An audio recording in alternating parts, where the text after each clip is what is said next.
Remember when we first met John McClane? Argyle picked him up from the plane and took him down the Nakatomi Tower at the Christmas party. And the terrorists were overzealous, but it was sweet when they killed Ellis. And with a little help from Alan, John McClane kicked ass. Welcome back to Shat The Movies, the podcast where we answer the question, were the movies we loved when we were growing up really that good? Have you ever caught yourself thinking, why don't they make movies like they used to? Can you still remember spending your Friday night searching for the perfect movie rental at Blockbuster Video? Do you know what Blockbuster Video is? If you answered yes, and this is the podcast for you, I am one of your hosts, Gene Lyons, and alongside me is my co-host, Ash Stumpy Joe DeBargy.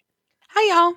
Big D has the night off. Each week, we take a look back in time and decide if our favorite films still hold up. The movies we cover are chosen by you, the listeners, who generously commission the films you love. If you'd like to see all the movies we have covered, will cover, and want to choose one for yourself, please visit shatpod.com and have a look. At the end of each podcast, we'll provide you, the audience, with the number of wipes each movie would take to get off your respective butts. So thank you so much for listening. If you have not already, hit that subscribe button and share with a friend. It's how we help the podcast grow. Additionally, subscribe to our sister podcast, Shat on TV. We review TV series such as Westworld, Taboo, American Gods, Game of Thrones, True Detective, Lovecraft Country, and Watchmen. Find all the information and past episodes at shatpod.com/TV. And if you can't find Westworld on HBO Max, your eyes are not fooling you. Do not adjust your TV screen. It gone. Finally, to hang out with us live, follow and subscribe to our Twitch channel, shatpod.com/Twitch, where we play video games, host watch parties, and edit this podcast live. So this week, as I said, Big D is out of town, but we have a voicemail from the commissioner to introduce the movie we're covering tonight. Hello, Shat Crew. Scott H. from Friendswood, Texas. And I'm listening to one of my favorite bands from the 80s, Spinal Tap. I picked this movie mainly because I knew Big D loves documentaries. And this one is still fresh and funny as it was back in 1984. I want to thank you for the podcast. I enjoy it every week. Keep up the good work and have a happy 2023. Now back to more Spinal Tap. Turn it up to 11. Rock and roll. You know what that voicemail reminds me of? If you've ever been on the rock and roller coaster No, what is Disney that? World. And so like, you're like, the whole thing is like, we're going to get Aerosmith to the concert and we're going to ride in a super stretch with them. And so you sit down and it pulls you back like, let's get ready to rock. And then the music just gets louder and louder, like as you're about to ride on the roller coaster. Very much what that felt like. That was amazing. I'm getting a flood of like 80s and 90s memories. Now you reminded me of when Aerosmith did that Terminator video game in the arcade where you're like shooting at the T-1000s and then you're shooting at the T-100s. And it's like loving an elevator. But Ash, that is your friend Scott in Friendswood, Texas. And it's so odd to hear his voice. We interact on Twitter all the time. We hear from him all the time. But that's what Scott sounds like. Not what I expected. Did not expect him to be a rock and rolling dude. Hey, Scott sounds amazing. And shout out to Friendswood. It's like an hour from me because Houston's fucking stupid large. And Scott, thank you so much for not bringing the Astros up. It's a real class move. Go Shows. This Spinal Tap is a 1984 mockumentary film co-written and directed by Rob Reiner in his future directorial debut. The film stars Christopher Guest, Michael McKean, and Harry Shearer as members of the fictional British heavy metal band Spinal Tap, with Rob Reiner as Marty DeBurgi, a documentary filmmaker who follows them on their American tour. This is Spinal Tap was released to critical acclaim, but its initial release found only modest commercial success. Its later VHS release brought it great success and a cult following. Ash, I'm going to admit, I didn't know this was a mockumentary when I was a kid. I saw a lot of Spinal Tap t-shirts in junior high school. I didn't know what the fuck a mockumentary was. I thought this was a real band. And so one day, much like the people who discovered this on VHS, I was at Video Paradise. I decided to rent this movie from the cult classics section of the store. And I just thought it was a really bad documentary. I stopped paying attention, and I'm so disappointed in 13-year-old me.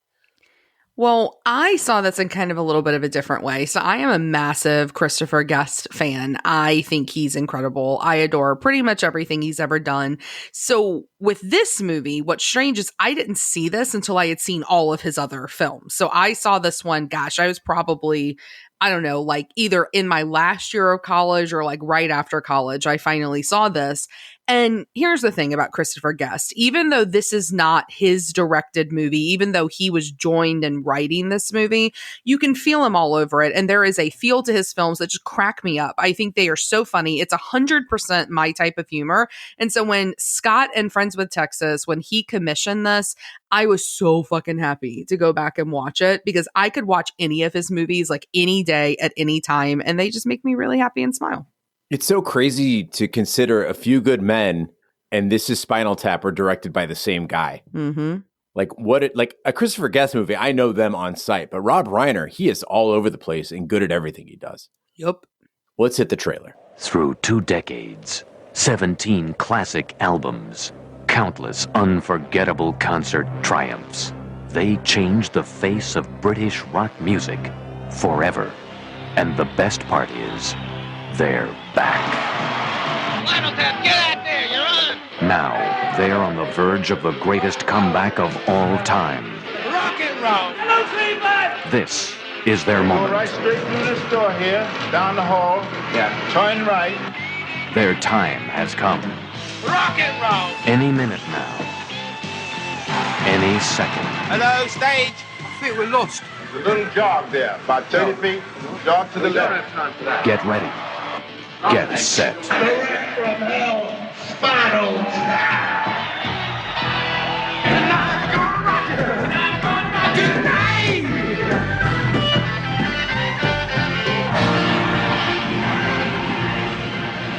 Heavy metal's deep. You can get stuff out of it. My name is Marty DeBerge. I'm a filmmaker. One man dares to probe the hidden secrets. I was just pointing at it. Well, don't point even. Don't even point? No, it can't be played. Never. I mean, Can I look at it? One man dares to hear the shocking answers It's tragic, really. He exploded on stage. to questions like, is the world really ready for Spinal Tap? You put a greased, naked woman on all fours with a dog collar around her neck and a leash. And pushing a black glove in her face to sniff it. You don't find that offensive? No, you don't no. find that sexist? Well, you should have Listen seen to the me. cover they wanted to do.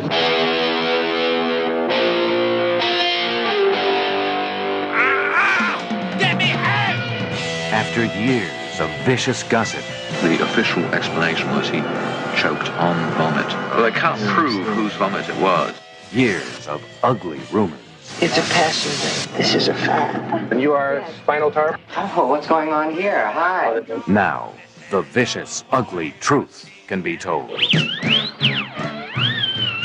Well, I'm sure I'd feel much worse if I weren't under such heavy sedation.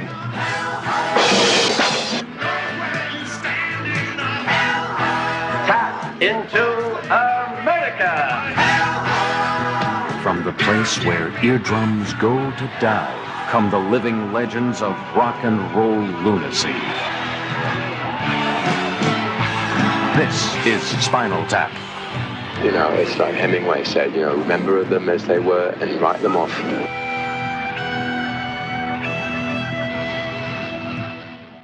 Marty DeBerge is creating a documentary that follows the English rock group Spinal Tap on their 1982 U.S. tour. The band includes childhood friends David St. Hubbins and Nigel Tufnell on vocals and guitar, bassist Derek Smalls, keyboardist Viv Savage, and drummer Mick Shrimpton. They went through several band names before settling on Spinal Tap and achieving a minor hit with the Flower Power anthem, Listen to the Flower People. Then they finally transitioned into heavy metal. So I'm already laughing just saying the name, Listen to the Flower People. And the music in this movie is what makes it. A bunch of my coworkers recently were raving about Spirited, which is a new Will Ferrell and Ryan Reynolds musical on Apple Plus. And you know I love a musical, even if it's not a great one. So I decided I'll give it a try while I'm cooking dinner. It was Friday night. Sarah and I had a couple of drinks. And Spirited was the most tasteless, lyrically idiotic film I've ever seen. And I was giving it a pass because it's a Christmas movie. I thought I could hang with it. You know, it's a play on A Christmas Carol. And I made it through a whole 10 minutes. And after shutting it off, we ate dinner, we put on Spinal Tap, and I was howling at the songs. When they cut to that black and white footage of Give Me Some Money, which reminds me of every song off the Rolling Stones Now album, and David St. Hubbins is singing, "You know what I want, you know what I need, or maybe you don't," I scream laughed. Okay, so here's the thing. Let's talk about Spirited first. Spirited ended up okay. It really did. The middle to the end of that movie was fairly cute, although it sounds like everything that group did. Like, it's like Dear Evan Hansen meets The Greatest Showman, which became a Christmas movie with Ryan Reynolds and Will Ferrell. And so it's okay. Soulless for sure, but okay. But this movie, I think that, you're calling it a music parody, right? And I think it's so interesting that we're doing this so closely to Austin Powers, because Austin Powers is a parody of all the James Bond films. And this one is a parody of rock bands. It's a parody of folk bands. It's a parody of like the Beatles. It's a parody of like the Rolling Stones. And it's a parody of documentaries as well. Like, it is a parody on so many levels, which is what makes it so funny, like from the get-go. And there was that Dewey Cox comedy with John C. Reilly, where they were basically parodying like Walk the Line and all the music biopics. This also is a parody of those things as well. And you're talking about the songs. They went in on these songs. They wrote real songs that also wind up being parody of great rock songs, because the one that's the amazing extension of Fat Bottom Girls, where he's like, "My girl has mud flaps on her." Like, come on, this movie's hilarious. Yeah, I found myself singing the songs after the movie, which was over, which is rare. And again, I love Christopher Guest. I've seen, I think, all of his movies, but none of them had this lasting grip on me where I couldn't get through the day, other than maybe yelling, "Where's my busy bee?" I think other than that, I've never really sat there and worked with the film after it was over. Yeah, and we talked a little bit when we were starting about the style, right? There's a way these Christopher Guest movies work. There's a way he stages his movies and his dialogue. And from the jump, again, you can just tell it's one of his films. And he didn't direct this, but it is him, because you've got these really well-developed characters that feel really lived in and feel real, like they could be in a documentary, to these really insane scenes that are set in an incredibly realistic setting. And it's just him. And you can see where this is going to lead, because his later films are arguably a lot more polished. The scripts he writes, the way he directs them, you got Best in Show, you've got Waiting for Guffman, and my ultimate favorite, which is A Mighty Wind. I know most people, for them, it's Best in Show, but A Mighty Wind is my favorite because I feel it's like this ultimate extension of his style. And I get really bummed out when I watch his movies almost, because I wish that more films were like this, that were smart like this, and just did what they wanted and expected the audience to catch up. And if they didn't, you can still enjoy the movie. Whether you get the jokes or not, the movies are still fun. I feel like you and I are going to agree in spirit on this movie, but I want to just drive a slight wedge in here. I'm a big fan of Christopher Guest mockumentaries as well, but most of the later ones, despite being hilarious, I enjoyed all of them. They definitely feel almost too polished and a little too outrageous. I think this is Spinal Tap.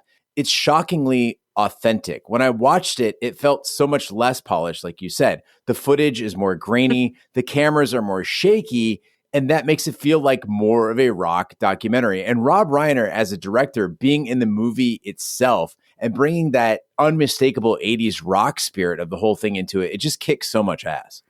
Yeah, and it is insanely authentic, which is why so many people like you as a 13-year-old thought this was real. The mockumentaries had not become a thing. This really was the first of its kind. And so people believe that this band existed, famously including Ozzy Osbourne, who believed this was a real band. Ozzy Osbourne, Gene Lyons. Same. Peas in a pod. Well, several of Spinal Tap's previous drummers died in strange circumstances. Spontaneous human combustion took Peter James Bond, a bizarre gardening accident killed John Stumpy Pepys, and choking on someone else's vomit killed Eric Stumpy Joe Childs. Segments of Marty's film show David and Nigel to be competent but dim-witted and immature musicians. At one point, Nigel shows Marty a custom-made amplifier that has volume knobs that go up to 11, believing this would make the output louder. All right, so you just mentioned it. That's the line everybody remembers from this movie is turn it up to 11.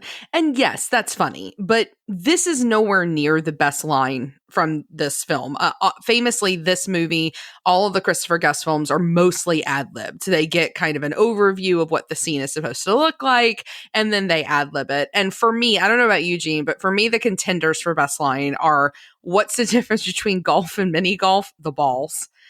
She thinks my larynx is fat. And then, well, as long as there's, sex and drugs, I could do without the rock and roll.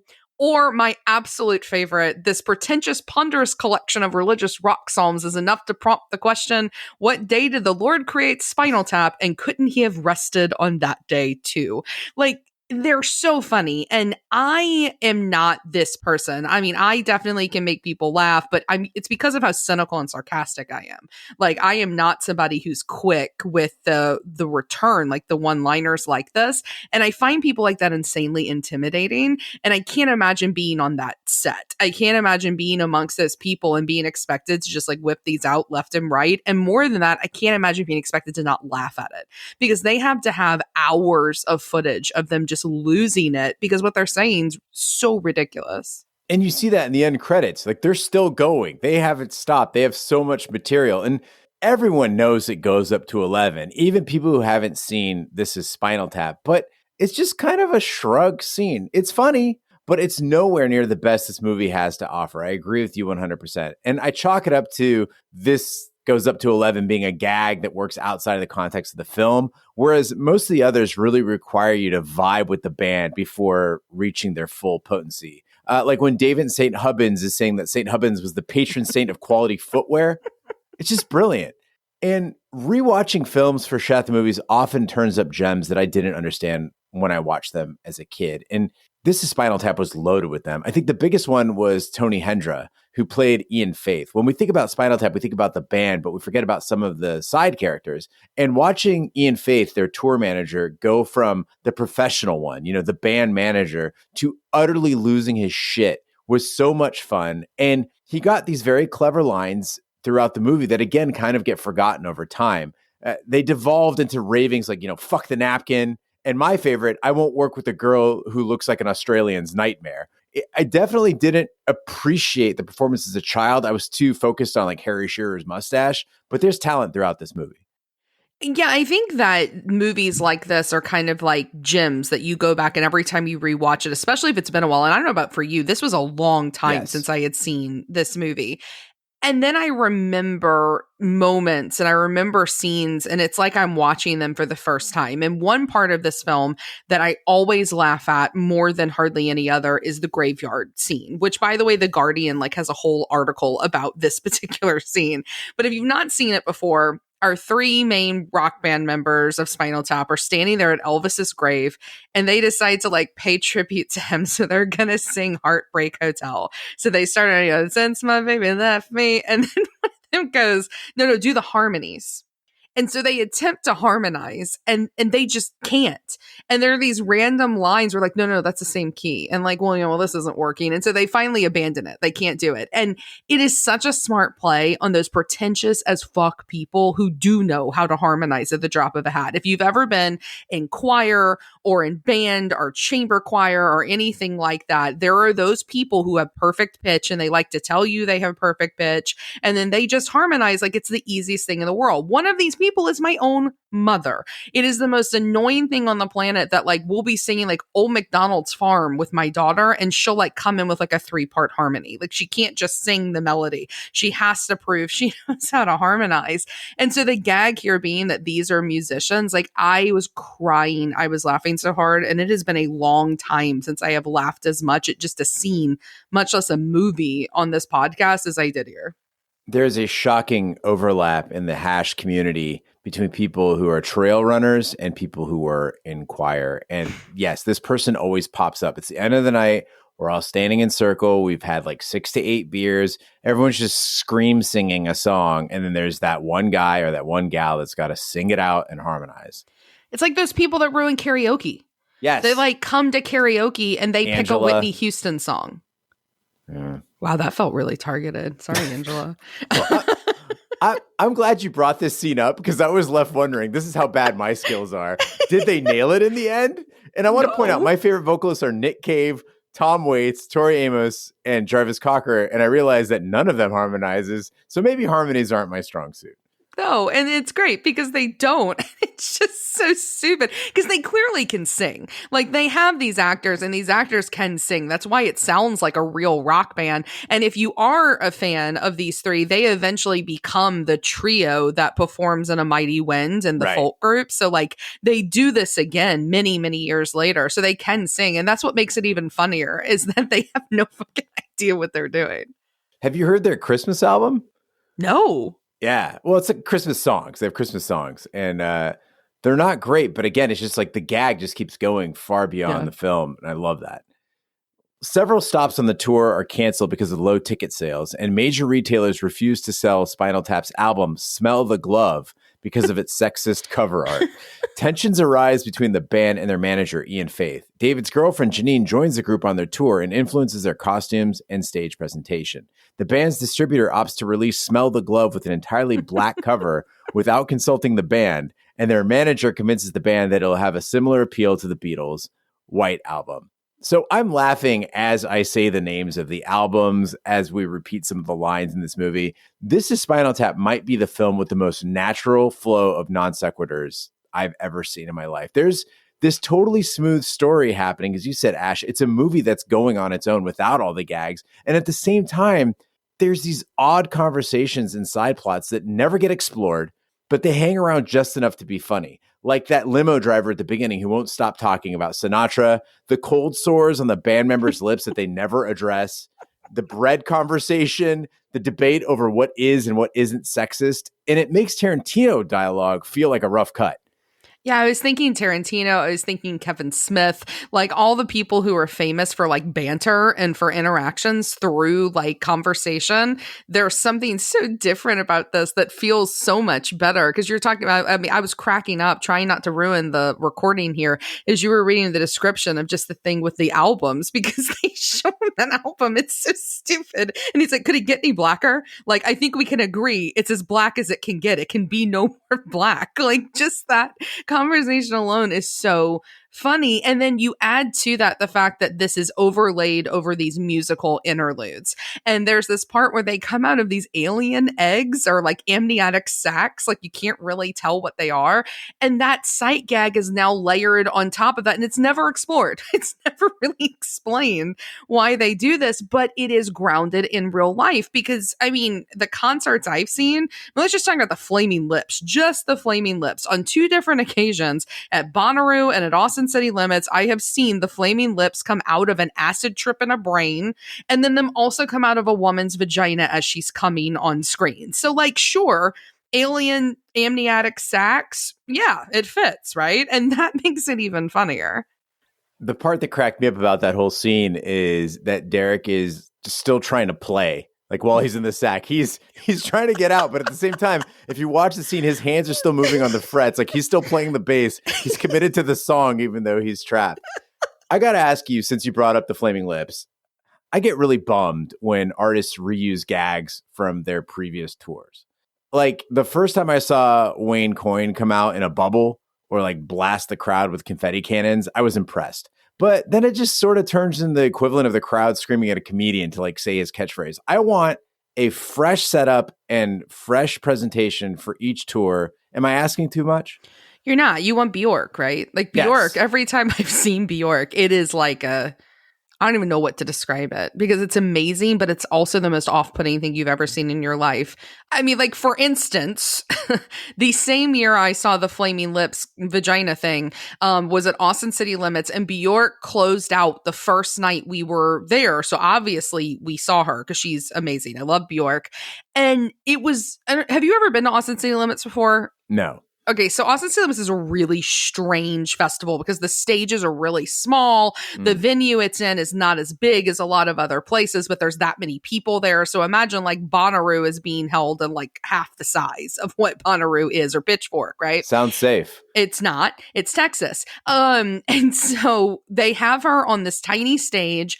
And for some reason, halfway through the show, she never really explains everything. There's never any guidance at her shows. And this chorus of about 100 small children came out in robes, and they had these sticks sticking out of their robes with flags that sparkled on them. And there's that song she sings where she's like, you know, fuck you, I won't do it. Fuck you, I won't do it. And so they're all marching, these little children in unison screaming, fuck you, as their little flags are waving, and she's waving. Then all of a sudden she had a flag, and then the stage caught on fire. And so it's Bjork. So we're like, fucking A, like this is great, right? Like, look at these pyrotechnics. And then the stage starts to really catch on fire, and they're evacuating the children, and she's still saying fuck you, and the music's still going. We're like, this is amazing. Like, the children have been rescued. And we're like, what political statement is she making here? And then she was evacuated, and they came on and said the show was over because of an electrical malfunction. Like,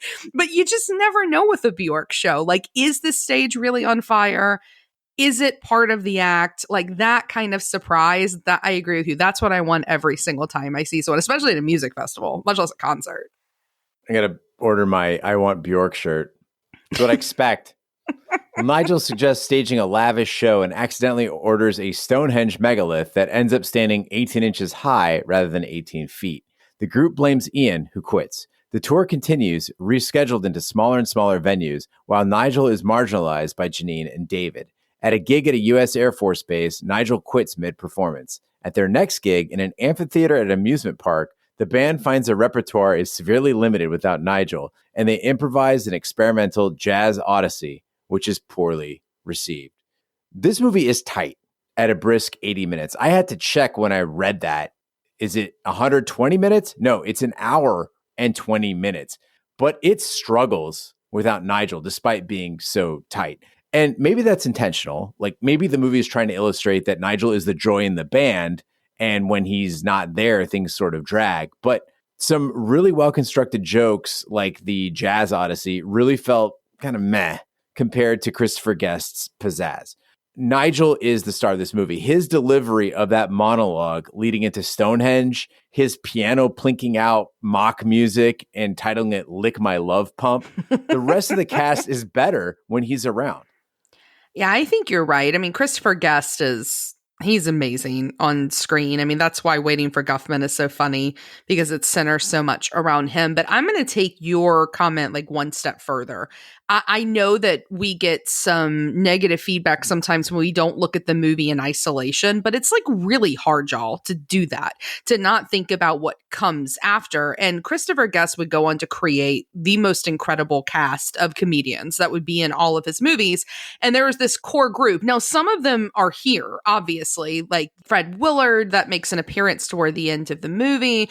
But this movie is missing Eugene Levy. It's missing Catherine O'Hara. It's missing John Michael Higgins, Parker Posey, and many others that eventually would join him. Jennifer Coolidge, who would eventually be a part of this. Jane Lynch, before she ruined herself with Glee. You know, I think that's why I maybe don't rewatch this movie as often as the others, because for me, it just doesn't feel complete without them in it. You didn't like her work in Glee? I mean, I think Glee is an abomination, so no. I only got through the first 2 seasons, and maybe it's because I was living in Lima at the time, but I enjoyed it. The pilot was good. I'll give you that. The rest of it I thought was an abomination. Well, I'm with you on Parker Posey, but Eugene Levy can kick rocks. Like, he's a caricature. I even the whole thing with like the 2 left feet and like just, I don't know. I will give you this. He is at his best in A Mighty Wind. Like when he's just spaced the fuck out. Like, I love that, but I really didn't care for him in Best in Show. It was a bit much. I love him, and I am that person. I cannot believe that I'm a mainstream person this way, but I really liked Schitt's Creek, and I think he's really good in that show too. Like, I like Eugene Levy. I think he's precious. I'm told Schitt's Creek, much like Buffy the Vampire Slayer, is one of those shows that you got to get like 6 to 7 episodes in to truly appreciate, and I couldn't get that far. I would say a whole season, but once, So I mean, it's really seriously, Buffy. but like once you get through the season, like it's very charming. And his son, Eugene Levy's son, is just seriously one of the most precious people. But back to this, because Eugene Levy isn't in it, but back to this movie. How we do this show. There is a famous scene from this film that involves a very tiny Stonehenge that comes out on stage. And this, I know it's coming every time I watch it. I know that it's going to be funny, but when the two little persons come out and they're dancing in their costumes around that 118-inch little section of Stonehenge that so dramatically comes from the ceiling. I mean, I don't know about you, Gene, but like I die every time this happens. And while that is really funny, the conversation after is so much funnier. And there's like, because maybe we fix the choreography so they won't trot upon it. Like the joke pays dividends in ways that most comedies don't. You get this build and it builds and it builds until it is so funny and you've been laughing for so long at the same thing. There's this brilliance that you forget how you started laughing in the first place. Like it just feels like you've laughed the entire movie because of the way those jokes build on each other. And I'm not doing revisionist history here. I'm not trying to change my Austin Powers score, but you go back and you think about a movie like Austin Powers, which we all really enjoyed. And a movie like this, in my opinion, makes a movie like Austin Powers set next to it look like completely unfunny comparatively to what's happening here because of how much funnier those jokes are. Yeah, there are punchlines and then there are knockout combos because they set up the whole Stonehenge thing. Then you've got the Angelica Houston like scene, and then they're doing the Stonehenge thing, and you think, okay, they decided not to use the megalith. They're just going to act out the Stonehenge thing, give you some sort of a monologue, and play the song, and then it slowly descends from the ceiling. You're like, okay, that's the joke, and then they blindside you with the little people. You're like, fuck, and once it's all over, you think, okay, now I can breathe. Nope, that's when the real punchline hits, and when they say, "I really think you're making too big a thing out of it," and then the response is, making a big thing out of it would have been a good idea. I'm like, oh God, I'm fucking done. He gave me a drawing with 18 inches. Like, I mean, it's so fucking funny. I don't think the problem is that the band is down. I think they're worried that a dwarf is going to trot upon Stonehenge. Maybe we could change the choreography so he doesn't trot upon it. And it's delivered with such deadpan like commitment to like this would really be the suggestion he would make as they're debriefing after the show that they've been made to look like idiots. And I don't know if we've reviewed anything as funny as this movie. I really don't. I certainly don't think I've been this close to laughter just while reading the plot points. It's that good. It's that good. At the last show of the tour, David and Derek consider exploring old side projects, such as the musical theater production about Jack the Ripper. Before they go on stage, Nigel arrives to tell them that their song Sex Farm has become a major hit in Japan and that Ian wants to arrange a tour there. As Nigel watches the band performing, David invites him to join the band on stage, giving huge delight to everyone but a furious Janine. With Ian reinstalled as manager, Spinal Tap performs a series of sold-out shows in Japan, despite the loss of drummer Mick, who explodes on stage. After watching Spinal Tap, I rushed to the cast list to see if I'd caught all the cameos who aren't normally in Christopher Guest movies. I knew I saw a couple of them. Fran Drescher as Bobby Fleckman, check. Billy Crystal as Morty the Mime. Surprisingly, I caught that one, check. Fred Asparagus as the drummer Joe Mama Besser. He was in Three Amigos, check. But then I realized there are all these others I completely missed. My hunch was correct. I missed Dana Carvey. He's the mime waiter who's working with Billy Crystal. Paul Schaefer. Artie fucking Fufkin? That's Paul Schaefer. What the fuck? And then, of course, Angelica Houston and her huge tits. They're all so young and so adorable in this movie. I love those faces. They're like disturbingly young. When Fran Drescher first comes on the scene and she's doing that great scene where she's explaining why the glove cover is so sexist, like she looks like herself, but not herself. Like she looks like a daughter that's slightly more able to like be brought out in public. She's not so annoying.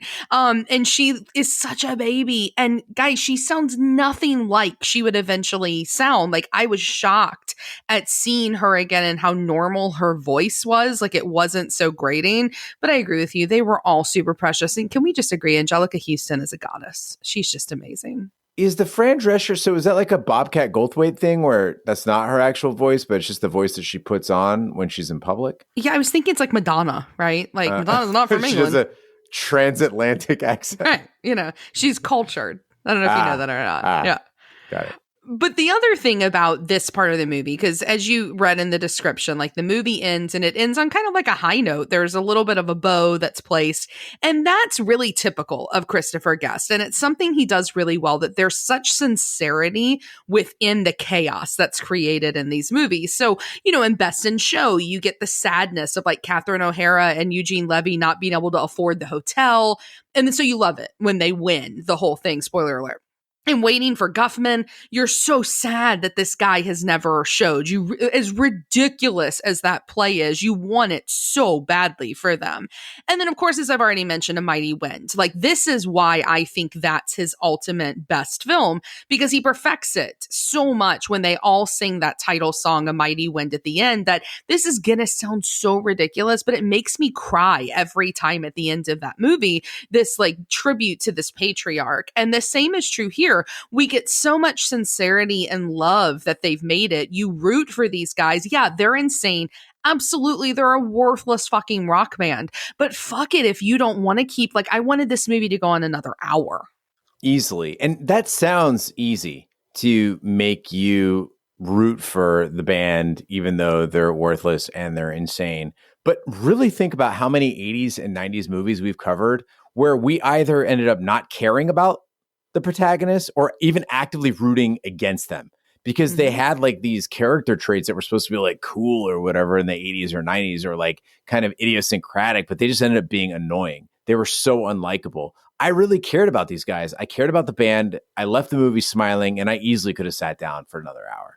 Well, and I do think something that's interesting here is that this movie was made in 1984, but while the footage feels grainy, this movie could have been made like at any time. It feels really, really timeless. It doesn't feel like a time capsule of 1984. And I think it's for the reasons that you just mentioned. There's none of those like archetypes of like the super macho dude that's like shirtless in the movie that we're all supposed to like Tom Cruise, right? Like we don't have any of that in this movie. So it feels really, really timeless in a way that I think is really delightful. And as far as the extra footage, if you are interested, Criterion released about an hour more of footage from this film. And there's apparently another like 20 hours out there that they filmed that like at some point I'm sure they will release because they just had hours upon hours of them shooting just these conversations like it truly was a documentary.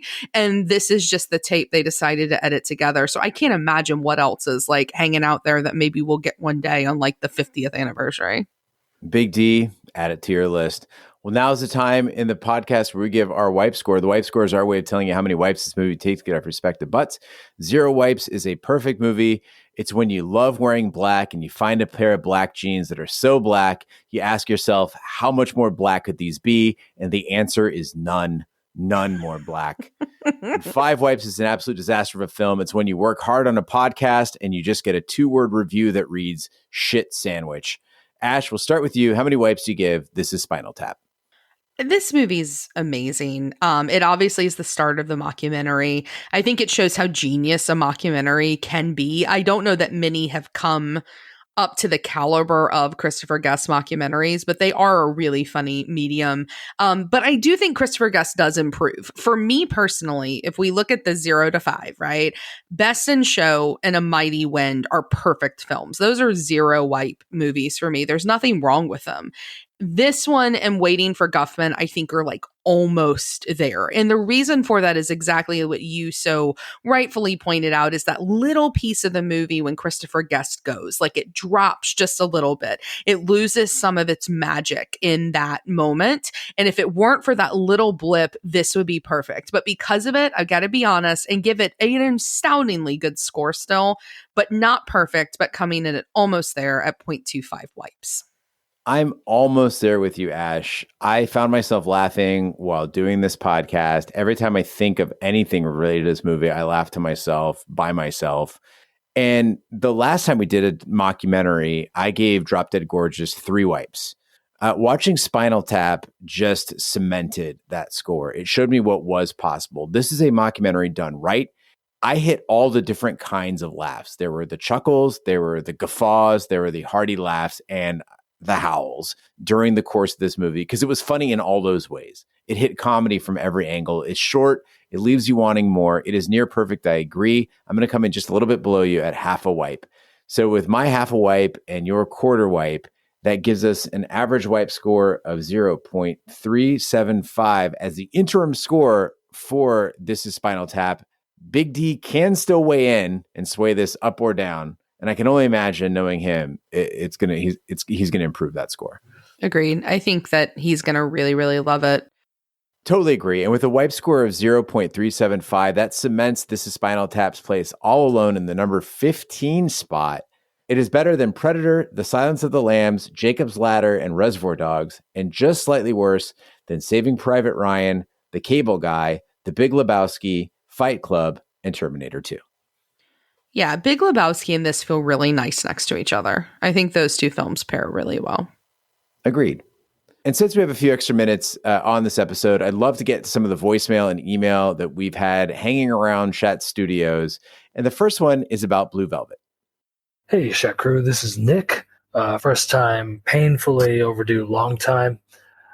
Listen to you guys' Blue Velvet review, and I'm a huge Blue Velvet fan, and it was funny hearing you guys talk about how uncomfortable it would be to show any of your family members this when my dad is the one who showed Blue Velvet to me, and now we reference it to each other a lot, which makes it, it sounds weird. But then again, my family is the kind of family that my grandma and I watched Boogie Nights together for Christmas, so if that gives you any weird indication, I don't know what would. Anyway, love you guys, and also Gene, what Nick Cave albums or Nick Cave songs from albums do you skip? Because I am curious as a Nick Cave fan myself. Anyway, I love you guys, and I will soon finally give you guys a commission, as I've been wanting to for the past couple years. Not to mention, I was one of the last ones to at least try to make a voting of my stupid recommendation to do a Best of Mickey Rourke shit. I'm so glad and thankful that you guys didn't do that, because that was a dumb idea when I really just wanted to ask for one movie, which I will be commissioning here soon. Anyway, take care. Thank you. So Nick, thanks so much for calling in. There's a lot to unpack there. So let's start out with the Blue Velvet thing. I'm just trying to imagine a family like hanging out, like dad and son, just swapping Blue Velvet quotes, like, son, I don't know if you're a detective or a pervert. Yeah. Sounds like a great fucking family to me. Dad, there's darkness till the robins come. Like, how does that work exactly? I want to know your answer to the Nick Cave question. Yeah, I mean, so listen, there's a lot of Nick Cave songs that, let me tell you a story. So the King Bee and I went to the theater together the last time I was in a theater to see This Much I Know to Be True, a Nick Cave release that came out. And it's about the putting together of the album Ghosteen, and I think bits of Carnage are in there as well. And so we go there. The guy at the theater is like, takes one look at us, doesn't even check our tickets. He's just like, yeah, go ahead. The two old guys who look like they're here for the Nick Cave movie. We go and we sit down, we watch the movie, and we're like blown away by this. And the music and the imagery go together so well. And so I sit down and I'm like, I'm going to listen to this. Now, I'd been listening to Carnage a lot, and you and I had talked about that, Ash. Mm-hmm. And I hadn't really listened to Ghosteen. Ghosteen, if you've got something to look at or you're really feeling in that mood, it's a great album. But you've got to be in a very specific mood. Otherwise, there's a lot of skippable songs in there. It's just kind of noise. Yeah, I have a really unpopular opinion. I'm sure that'll make all Nick Cave fans hate me, but like I'm not a fan at all of the song Bring It On. Which one was Bring It On? 2003 album. What was the name of it? Oh. Yeah, everybody loves it. It sounds like fucking Creed when the chorus kicks in. Yeah. I hate that song. His Grinder Man stuff also wasn't terrific. No. But at least that was a separate project. I love Nick Cave. Yeah, absolutely. And that's the thing. I mean, it's like, it's the ones that hit really, really hit. But I mean, I'm the same way on Tori Amos. I'm the same way for sure. On Jarvis even. I mean, some of Jarvis's solo stuff, I'm just like, good. Yeah. Big Julie, not a great song. Not a great song. Anyway, that's Shat on music for you. So what happens when just you and I record a podcast together? It was like the one time we were stuck on Shappy Hour when we played the game of who could say the largest word.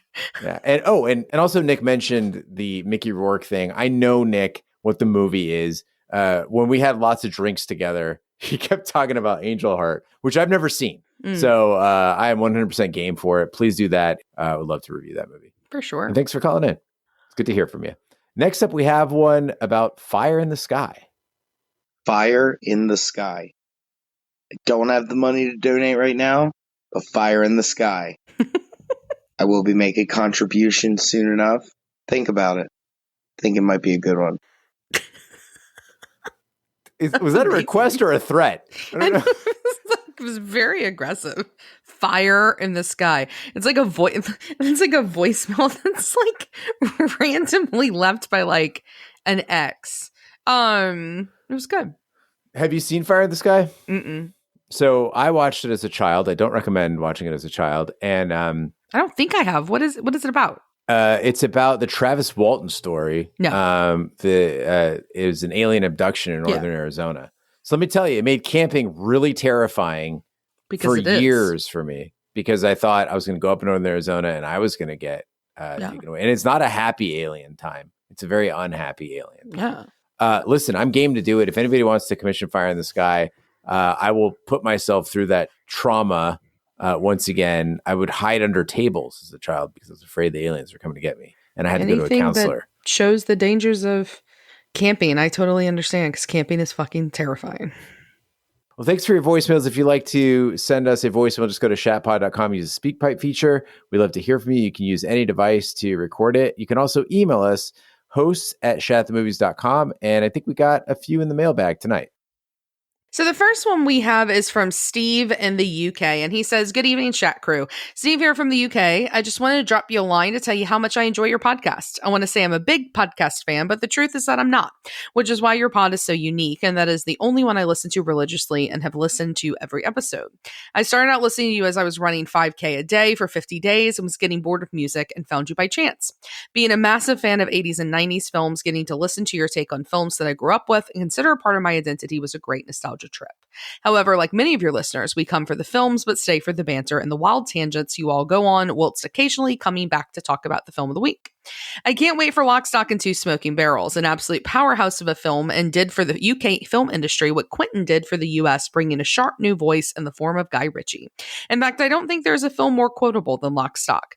The milk turns out to be sour, I ain't the kind of pussy to drink it. Lock, Stock, Snatch, and Face, an absolute gem of a film with Robert Carlyle and Ray Winstone, are still some of my favorite films, and probably played some part in me becoming a Scotland Yard detective and spending the last 20 years investigating serious and organized crime. Anyway, keep up the good work, Steve." Well, thanks for writing in, Steve. And I'm so flattered to know that we're basically the only podcast you listen to, but that you've listened to every episode. That is a massive compliment, and it means a lot. Agreed. I've been just recently watching Ted Lasso. I don't know if you watched Ted Lasso. I just binged the first 2 seasons, and I'm obsessed with all things England again. So it's always really fun to hear from our UK listeners. All right, so the next one we have is from Jeff, who is writing about the American Beauty sex position that we talked about on American Beauty. And Jeff wrote in, very short, very to the point, says, regarding the sexual position in that Annette Bening scene, she is in a position called the buck. It is immortalized in the 2 Live Crew song, Put Her in the Buck. And that comes from Jeff. So I verified this, Jeff, in the Urban Dictionary. Put her in the buck is to have sex with a woman while she is flat on her back, legs in the air. So appreciate that note. And next time anybody is put in the buck, I don't know if you can phrase it that way, in a film, we'll be sure to acknowledge it. Yeah, we'll give you credit, Jeff. The next one also... Put her in the buck, like Jeff. We also have another one that's short and to the point. It comes from Grant. And Grant L. writes in and says, "Hi, I'd like to commission Spike Lee's 1989 Do the Right Thing, one of my favorites. Let me know what you think. Thanks, Grant L." And I personally, I don't know what you're going to say, but I am, hell yes, Do the Right Thing is an amazing movie. I think it would be great. Big D covering Do the Right Thing might be one of the highlights of my life. I want to do this desperately, Grant. So I accept your commission. I don't know if we can just do that without him around, but Ash and I accept. I accept your commission. Thank you. Thank you. Thank you so much. The next one comes from Carlos the Mailman. And Carlos writes in and says, "Hey, y'all. Carlos the Mailman here. I am back to work and slowly still making my way through your catalog of episodes. Several things, if I may. First off, thank you so much for the years of hard work and enjoyment you've given your listeners. Though I've just recently discovered Shat, the last few months of listening has been amazing. Myself and wife Natasha, the mail lady, will watch a movie at night and listen to your podcast on it during the day. We just recently watched Student Bodies. Though we can't get back the hour and 26 minutes from watching it, we enjoyed you guys bashing it the next day. Big D, I also have a racist grandmother who is probably rolling in her grave knowing she has 5 beautiful grandchildren from an interracial marriage." Woo! I just finished listening to Reservoir Dogs, and I've got to say, I'm very excited to hear you are opening up commissions for movies after 2000. It has gotten me to reanalyze my month of commissions for Carlos the Mailman. But before that, I would love for you guys to individually pick a movie that you want commissioned. Now, you can go through the stress of what your listeners would want to commission. I'm not a smart man, but I do know what love is. And you guys are the real deal. Much love from 2 postal employees from Massachusetts. And that comes from Carlos the Mailman. Well, Carlos, thank you so much for writing in, and thank you so much for supporting us on our Twitch streams as well. Carlos has been a massive contributor. He helped out Tom from Crane, Texas. He also contributed mightily to the fund for Highland Park. So, Carlos, I think we have our answer right here. I think we should probably do the right thing. Agreed. We All should right. do the right thing, or Fire in the Sky. Or Fire in the Sky. Carlos, let us know if you want to do the right thing or Fire in the Sky. Mm-hmm. We're passing the ball back to you. I also love that we have a fan of going into the 2000s, because I have been wanting that for forever. I am approaching my 3-year anniversary with you boys, and I have been wanting to go into the 2000s for forever. And I'm glad, Carlos, that you support it, but not all of our listeners are quite as excited. And one of those is Niagara Jeff. And he wrote in and said, "You folks are the last gateway to Generation X. Don't bow down to millennial pressure. Even the movie reviews from the late 1990s don't hit quite right for an old 45-year-old like me. Stay retro. There's more than enough content for years and years to come. But hey, if your metrics tell you otherwise, and don't listen to an old man screaming at clouds like me. Maybe you're hip to Generation Y and Z. Actually, don't listen to me. I buy clothes from Costco. All the best, Niagara, the better side of the falls, Jeff." I'm going to work this one backward. The Costco clothing thing. I buy my Adidas socks from Costco. And Jeff, I am so upset about the fact that Costco does not have clothing that caters to me, because I buy pretty much everything else at Costco. And I get to the clothing section and I'll walk aisle to aisle, and there's nothing that says Gene Lyons on it at all. So I've only been at Costco once, because we have Sam's clubs in New Orleans, but I've definitely bought like sweatpants at Sam's. No judgment, but come on. The 2000s are great. Like through 2005. Oh, so many good movies. Yeah, I want to clarify, Jeff, that it's not that we are looking at the metrics and going like, "Oh, our listenership wants to get into 2000." They don't. Our listenership's old, like you, like me. But the fact of the matter is that sometimes we'll see these tempting, juicy morsels just on the other side. We're Qui-Gon Jinn sitting on the other side of the electrified door from Darth Maul, and we want at him. And sometimes we just want that fence to be removed so we can go for it. Duel of the Fates. If you know what I'm saying. I still argue 2004 is the greatest year of movies ever since 1984. I think 20 years later, we had another great pocket, and I want to review all of them. 1984, the year that gave us This Is Spinal Tap. And George Orwell. Not really give him. It's fine. All right. The next one is from Rachel C. And Rachel C writes in to say, "There's a slew of movies I've been wanting to commission. Unfortunately, I lost a shat ton of money in Vegas this week. Let's put it this way. Was there a point when I was being physically restrained by my husband and my friend's husband, as I tried to put one more 5 in the video poker machine? Pretty much. Was I sitting drunkenly at the roulette table, thumbing through my bone dry wallet before taking out my COVID vaccination card and trying to bet it all on 7? Just about. So I have to tighten my belt and stick to one commission for the moment. Now, my Shat track record is pretty dismal. In fact, I would wager that if you took all of your multi-commissioners and averaged their scores, I'd be dead last. Except I won't make that wager because I'm banned from gambling. The movies I think you guys might enjoy, you absolutely hate. The ones I suspect you'll at least find so-so actually make you want to kill yourselves. Therefore, I'm going to let you pick out of my group of finalists what movie you want to review. Here is a list of movies I still regard fondly for one reason or another. Feel free to select your favorite or the one you think will be most fun to discuss. After all, the best episodes are the ones where you shout all over the movies. Let me know your choice and I'll send over the Venmo. Thank you as always for the priceless entertainment you provide every week. And Rachel C. has provided us in no particular order: Out of Sight, Thelma and Louise, Bound, Parenthood, Desperado, and Point of No Return. And I can tell you right now, my top 2 choices are going to be Thelma and Louise and the great, amazing classic Desperado. I'm on the same page between those two. I feel like there's the big D factor. Thelma and Louise would make him squirm, which is a lot of fun, and just watch him try to kind of tackle those obstacles about broken women. And Desperado at the same time is just so fuck yeah that he might get really into it and would give me a lot of time to talk about Robert Rodriguez. That is a tough one. I think we got to include Big D in this vote. I am going to put this one up, Rachel, if you don't mind, also on the socials, because I'm very curious what the listeners would say as well. But I would be fine with either of those movies. Be fine with either. I think if I had to make a call, I would say Desperado, if I'm being really honest. But I mean, Thelma and Louise would be super fun. I think it would be very interesting to examine whether Antonio Banderas in Desperado is still as sexy as we thought he was, as caliente as we thought he was back then, or if he just looks like a goofball. Yes, he is. I mean, I don't even need to rewatch it. Yes. So is Salma Hayek. Like Salma Hayek. I mean, she still is. She looks great in that movie. Well, and then she's the reason Big D married Vanessa. Salma Hayek? I don't know. I just made that up. Yeah, she's definitely not Brazilian. Well, and the last one we have, Gene, is from Mark L. And his email is entitled, Who's Harry Crumb? A good evening, Shat Crew. I would like to commission Who's Harry Crumb? It's a 1989 comedy starring John Candy, Jeffrey Jones, and Annie Potts. It was a regular movie for me to watch growing up. I think my mom recorded from a video rental or from HBO. I don't know what it is about John Candy, but I agree with a comment from the Uncle Buck live stream. He is a guy you've always wanted to have for an uncle. This was in regular rotation with about 10 other movies. Some y'all have reviewed and some you probably will later.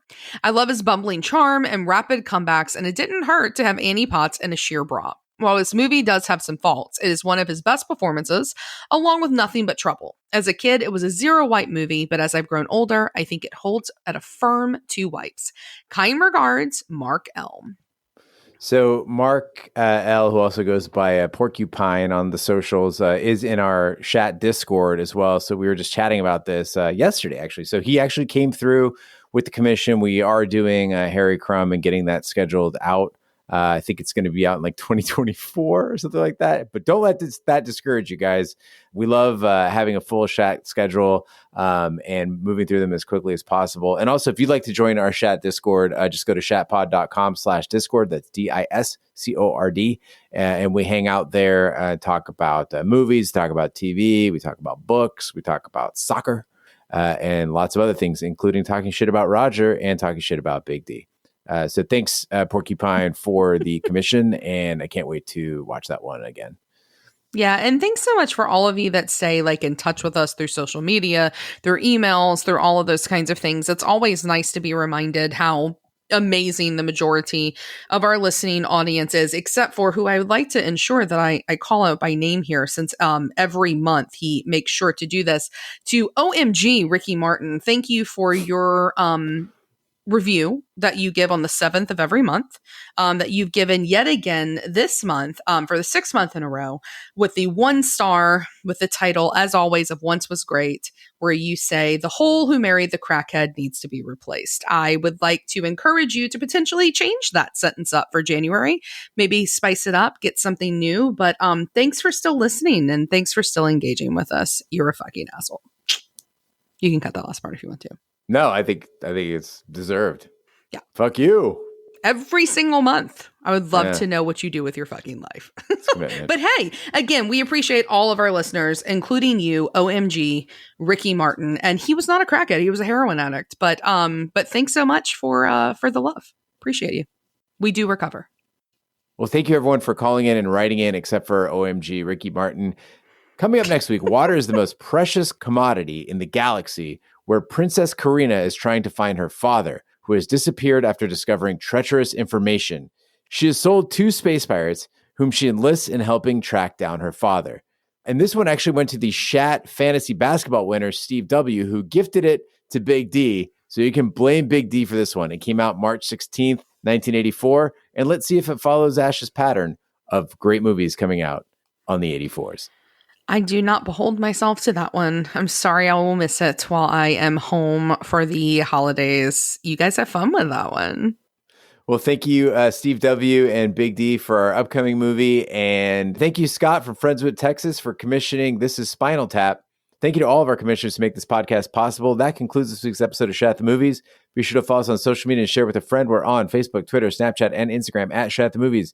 You can email us, host@shatthemovies.com. Support the podcast by shopping our Amazon affiliate link, buying our merch, or commissioning your own movie. You can find all that information by visiting our website, shatpod.com. Also, for a limited time, basically through the end of the year, if you go to shatpod.com/shop, you can get free shipping on all of the merch that you purchase. Just use the promo code SHATONSHIP at checkout, and your shipping will be free in the United States. Also, check out our sister podcast, Shat on TV, where we review TV series such as Lovecraft Country, Westworld, True Detective, Taboo, American Gods, Game of Thrones, and Watchmen. Find all the information on our website, shatpod.com/TV, and wherever where fine podcasts can be found, including Apple Podcasts, Google Play, Stitcher, and YouTube. Be sure to subscribe. And if you stop by Apple Podcasts, leave a 5-star review. That's 5 of the stars. That helps the podcast grow. On behalf of my co-hosts, Ash and Big D, I'm Gene Lyons. Join us next episode for the following movie. At last, the space comedy you didn't know you were waiting to see. The Ice Pirates. In the far distant future, in a galaxy where those in the know don't go, real estate is cheap, and they've got great sushi. But there's no water. You got any water? It is a time when desperate men will swing from the chandeliers just to get a drink. Just take a look at that. Good men like Jason, space pirate and explorer of the cosmos. His chief engineer and fellow rogue Roscoe.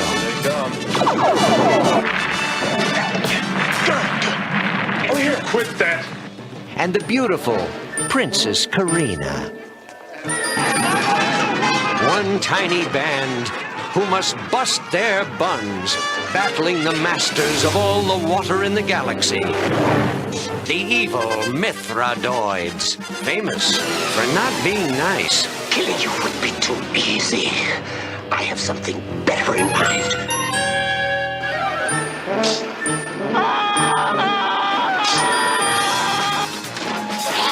The Ice Pirates. See startling special effects. See depravity in zero gravity. See glamour girls from another galaxy. See kung fu robots. And delight in the mysteries of the seventh world. The one place in the universe to get a decent glass of water.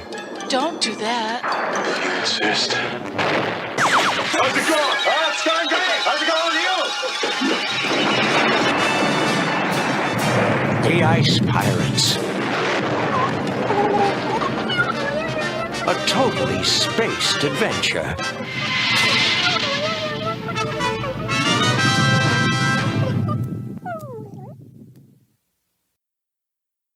Okay, that's fine. No big deal. Worse things have happened. I peed on myself. It's no big thing. Wait, you have pee on your I definitely, all the cool kids pee their pants. Really? Yeah, Mr. Gene, he's peed his pants. Consider me Miles Davis. Yeah. He's definitely peed. Okay, let's not touch ourselves. Take your pants off.